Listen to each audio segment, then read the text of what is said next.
You think? This is Jeopardy! Here are the categories. I'll take Mike Scott Plumbing for 1,000, please, Alex. Answer. Daily double. I'll wager 5,000. All right. Here is the clue. PU is the type of this complication. What is a sewage backup? Yes, that's right.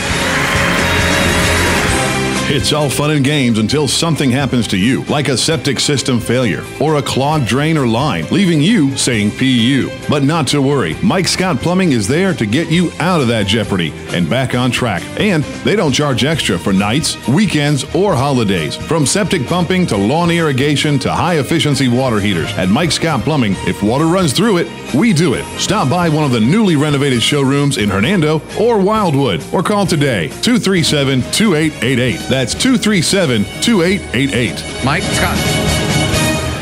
All right, 4.5 minutes after 11 o'clock. Nice looking Thursday morning. Hope you're doing well. I just read something on Facebook that said the weekend is around the corner, and absolutely it is. It's 86 degrees here right now. Nothing to complain about. Just a beautiful day. And if you have a headache, I've got news for you. We might figure out how to get rid of the headache. I hate headaches. Yeah. I used to say that my two least favorite things in the whole world were headaches and waiting in lines. Yes. And if you have a headache and you're waiting in line to pay for the aspirin, it's even worse. And you know what? I take aspirin. You know what? I'm going to tell you this. I don't have many headaches anymore, but there was a time in my life when I did.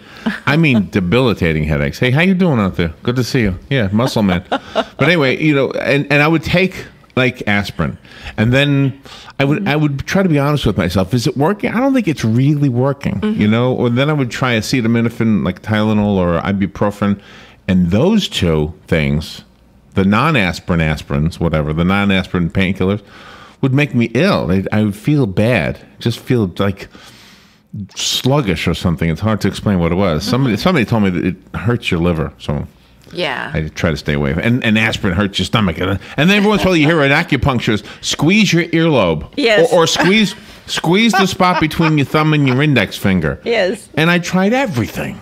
Yeah. You know what really works for me though is like a hot shower on the back of my neck, but it only lasts while I'm in the shower. In the shower. Yeah, as soon as I get out, it comes back. All right. Well, we have an expert on this subject. Dr. David Nelson Smith is on the phone. He is a board-certified neurologist. He happens to be an electrical engineer as well, and he's written a book called Headache, Finding the Underlying Cause. And let's say good morning to him. Dr. Smith. Good morning, doctor. Good morning, Larry. Thank you for having me. You're welcome. Where are you right now? I'm in Rochester, New York, and the weather is great here as well. That's a nice area. Wonderful. Yeah, very nice area. All right, so the things I just said in my intro, hopefully you could hear the intro. I'm guessing you've heard all of those, right? And then some. Yeah, there are two principles you have to really understand that come out in the beginning of the book. The first is that it doesn't pay to treat the headache. You see, that's what you were doing. Yes. The headache is only a symptom. And if you're going to get better, you have to find the root cause of a headache and treat that. Okay.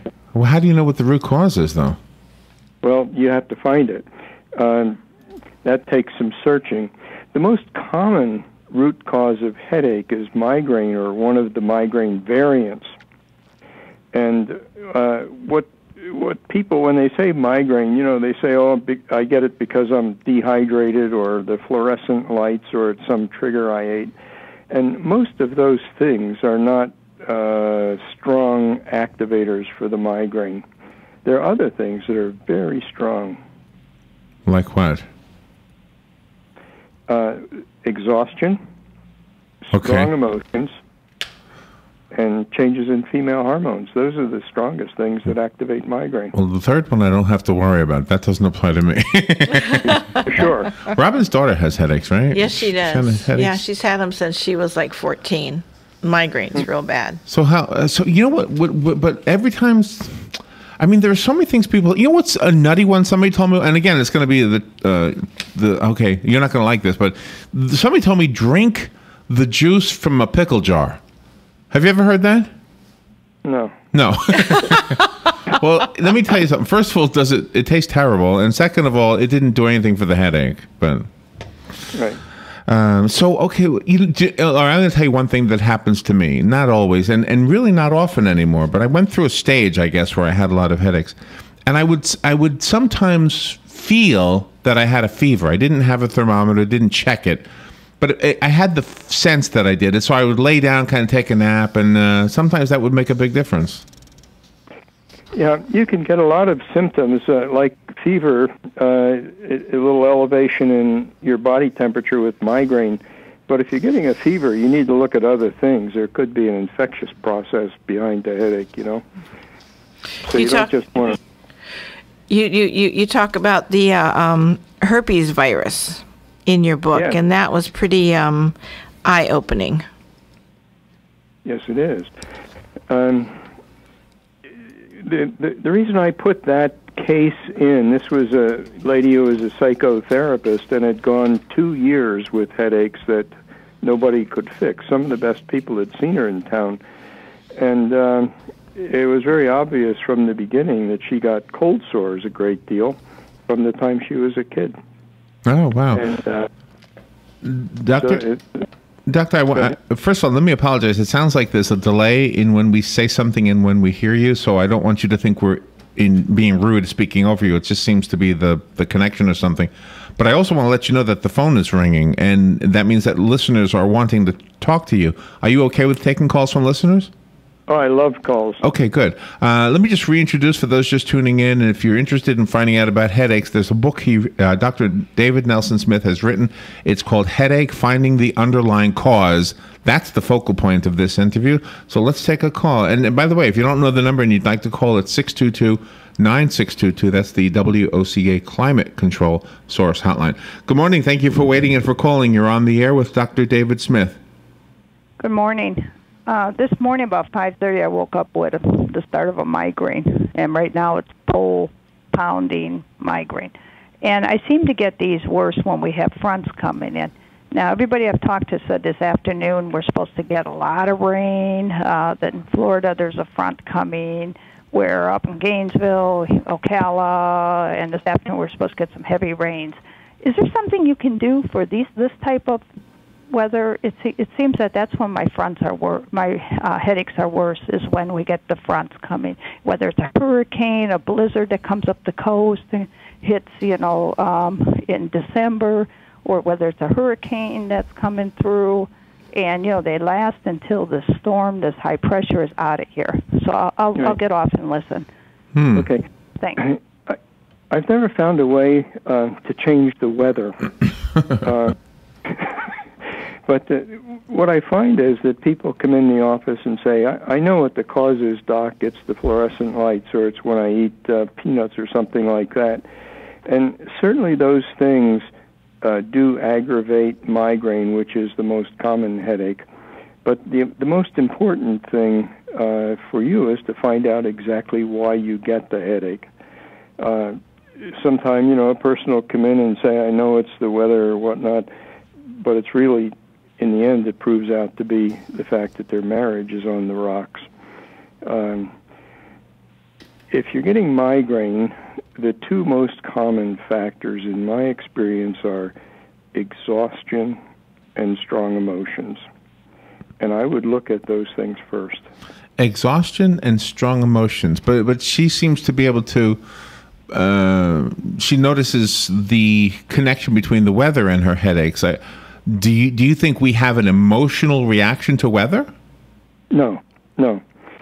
There are other factors. People are distracted by weather and fluorescent lights and all these other things.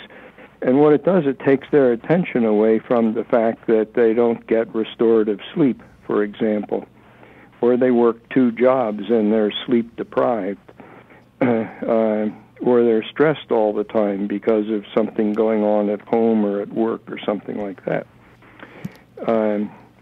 So there are a lot of reasons why, if it is migraine, that's the first thing you have to prove. But if it is, chances are it is, you have to look for other things than the weather. Turn your attention elsewhere. Wow. So are you hinting at meditation or something? If you have a headache, you wouldn't treat the symptom. You wouldn't treat with aspirin, et cetera. It sounds like you would do what? Just Absolutely not. I wouldn't even treat it. You see, I'm an engineer. I'm not interested in treating. okay. What engineers do is they figure things out. And once you understand the mechanism of the headache, what makes it happen, it's a no-brainer as to how to fix it. But if you don't understand the cause, the root cause, you're just pulling for straws, to try to fix it. I mean, how are you ever going to fix it? Okay, well, that's what the book is about. So, we don't want to pretend we can do this all in a radio interview, but that's the whole point: is to get enough information so that the book might end up on your bookshelves. You really express that so eloquently in your chapter that you write the answer is in the story. And that's really important that you bring that to person's attention. Yeah. Where I find most of the answers is when the patient comes in and we can create a free and friendly environment where they could just talk and tell me their story. And it's amazing the things that come out there. The answers are usually there. Yeah, the one that I guess I'm remembering off the top of my head is the 12-year-old girl that said she never worried, and then you were talking to her, and what was it again? She worried about her school grades or something? You kind of nailed it. She didn't think she worried, but then you gave her some examples of things she worried about. No, she said, I'm as laid back as they come. She didn't look laid back to me, and I said, well, suppose you got a C minus in one of your classes, and her pupils dilated and her face, really? Yeah. So we have to so we have to give ourselves some feedback about, we be honest with ourselves.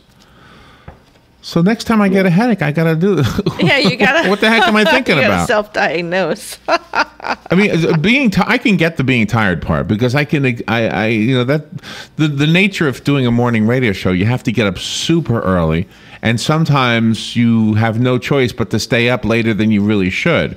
So it makes sense that we would have that. Although, knock on granite here, I'm doing pretty good lately with the headache thing.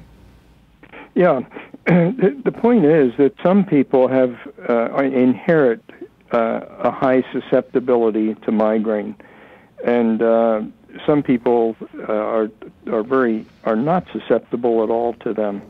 So if you are susceptible, and you do things that activate the migraine, mainly run exhausted or run strong emotions, you're going to get them all the time.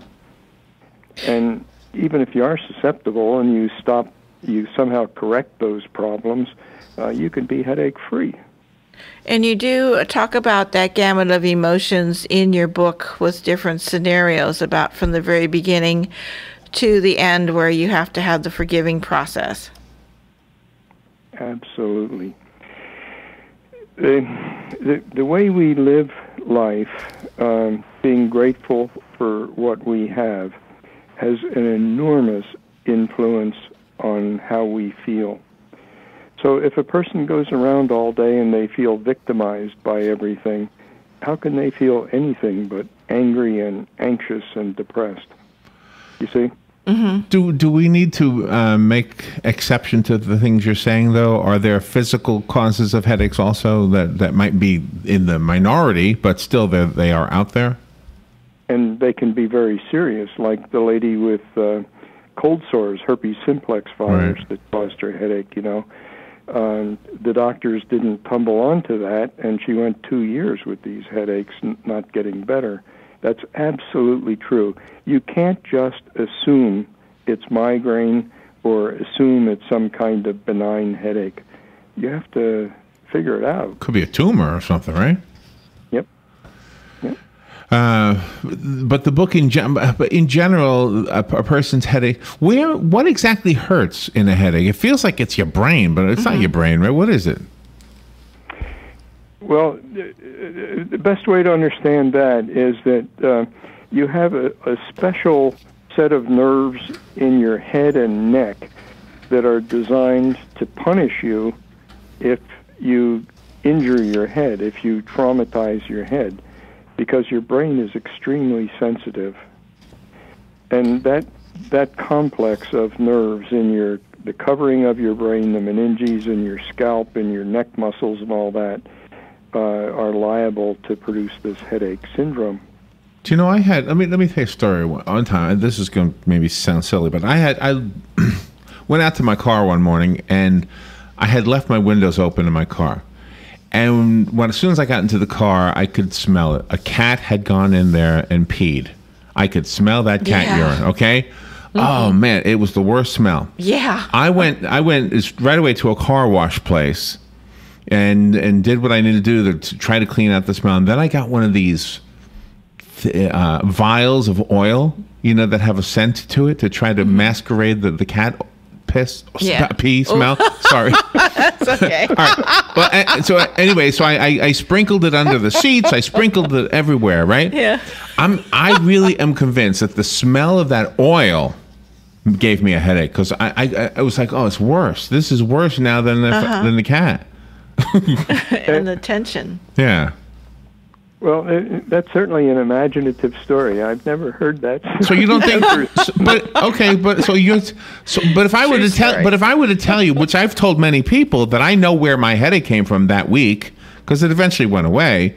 But that week I was blaming it on that oil that I bought, that scent. It was a terrible. Mm-hmm. I would say that's not correct. You don't believe it, huh? Well, let me tell you how I see it.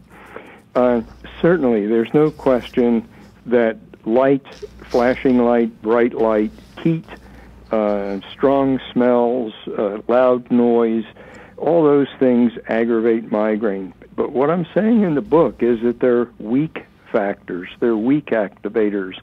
And what you did not find is what the strong activators were. The chances are, they could be something like drinking a lot of alcohol, but the strong activators, if what you were having was migraine, would be usually in the family of exhaustion and emotions. So what happens if you run exhausted all the time for some reason? Mm-hmm. Then you're just a migraine trying to happen. And then when the weather changes, you get this annoying smell, you get exposed to bright light or flashing light, then boom, you get a migraine. But the major factor is not the smell or the weather change. It's something else. So let's try to go back to the cure again. And so do I listen to pretty music, or do I somehow meditate or something? How do I, next time I have a headache, what should I do? No, that's treatment. So I'm not interested in treatment. I'm interested in finding the cause. And first of all, you want to be sure it's migraine. If it is migraine and you've done the proper testing, you're sure of that, then you have to start, what I do is I just start talking to the patient, and right out front, they'll say, I run tired all the time. And, okay, well, I know that's a strong activator for migraine. Okay. And then we got to find out, do they have sleep apnea? Do they run tired because they don't get any sleep? Do they run tired because they worry all the time? Nice people tend to be worriers, and they have a very hard time getting restorative sleep. Want me to explain how that happens? Yeah. So nice people get more headaches than Hitler. Yeah. That's interesting. I love this. If you're a nice person, chances are you tend to worry about things. What worry is obsessing. So things go over and over and over in your brain. They keep going, and they tire out your brain. And then when you try to sleep, you're thinking about things all the time, and you can't fall asleep, so you don't get the restorative sleep you need. And the third thing that happens when you're a worrier is that all the things you worry about create a lot of strong emotions. So you've got strong emotions, you tire your brain out during the day, and you can't get restorative sleep to recuperate.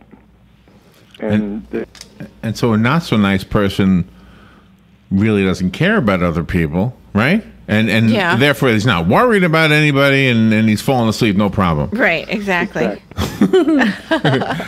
You do address dopamine in your book also. Yes.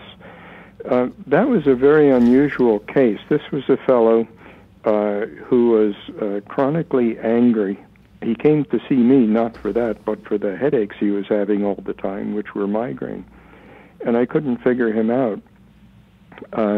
I use medications to help diagnose people, not so much as treatment, because different medications alter different chemistries of the brain.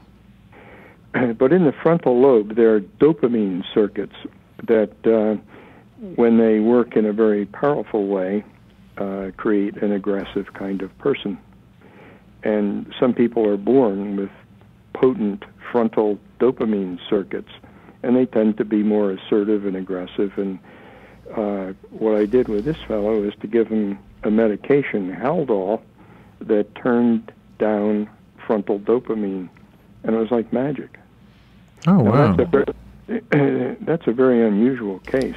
It not only fixed his headaches, but it fixed his anger. Really? Wow. Wow. So did you advise him to see a psychiatrist? Well, if you go back to the story, he had actually been under psychiatric treatment for years. He'd had over 20 shock therapy treatments before I saw him, and no one could figure this out. Wow. Dr. David Nelson Smith is our guest, and he has written a book called Headache. He is a board-certified neurologist, happens to be an electrical engineer, and I think in the course of this interview, I understand the connection there. The underlying cause of headaches is what this book is about, and you couldn't have picked a better cover. I don't usually mention the cover, but I mean, you guys, somebody did a good job picking out a great cover for this book. It's a painting, right? Who's St. Jerome. Oh, okay. Yeah. Wow. It's a Renaissance painting of St. Jerome. And this guy looks like he's got a headache. I mean, he sure does. I have a copy of the book. I'd like to give it away. Again, just to remind you, in the course of a radio interview, it doesn't matter what the topic is, very rarely can we really cover everything. And something as serious as a medical issue, when the headaches are medical issues, it's very difficult. So we only really can skim the surface. The books that we talk about are the real answer to the questions you might have. We do our best to try to ask the pertinent questions, but I just want you to know that the book will fill in the blanks. So let me give away the copy I have, and then we're going to ask Dr. Smith to tell us how the rest of us can go buy it. Good morning. You've got the book. Who's this? Hi, this is Linda. Linda, you've got the book. Thank you. And I'm looking forward to reading it. And you know we're at the mall, right? Yes. Okay. Thank you. Thank you, Linda. Yeah. Okay, well, that went quick, Doctor. You got a lot of people with headaches out there. Yes. The book is brand new, so it's not on Amazon or in the bookstores. The only way you can get it is to order it through my website, which is davidnelsonsmith.com, or phone the office here, and we'll send you a copy. What is your phone number? 585-461-5330. And where are you? Rochester, New York. Oh, Rochester, that's right. 585-461-5330. The website, davidnelsonsmith.com. You know what? I don't have a headache right now, but next time I have one, I'm going to try to think a little deeper about this. Take a nap. There you go. Take a I'm nap. glad I had an influence on you. Well, I'm not going to pinch my earlobe or the space between my thumb and my index finger anymore, because that doesn't work at all. You know. Let's see if I can squeeze in one call before we say goodbye. Good morning. Did you want to ask the doctor a question? I just wanted to thank the doctor for what he was talking about, things he was saying, and his voice alone is very helpful, and just want to thank you so much. I'll definitely check into that book, but I think you're helping so many people, and I just wanted to thank you. All right. Well, thank you for that. Thank you. That is such a wonderful comment. By the way, if you go to the website, I've just opened that, and you'll begin to see articles on headache and some other topics that might be very helpful to you. Okay, so the website again, davidnelsonsmith.com.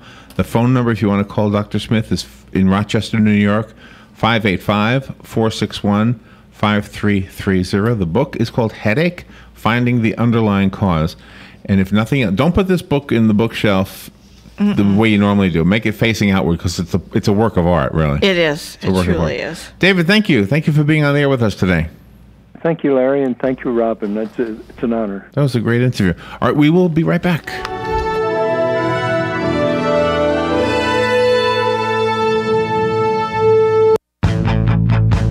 Earn an income and regain your health. My name is Dave. I've been a type 2 diabetic for about 20 years. Before I was introduced to the product, my sugar was running in the 200s. Now it's anywhere between 80 and 100, and I earn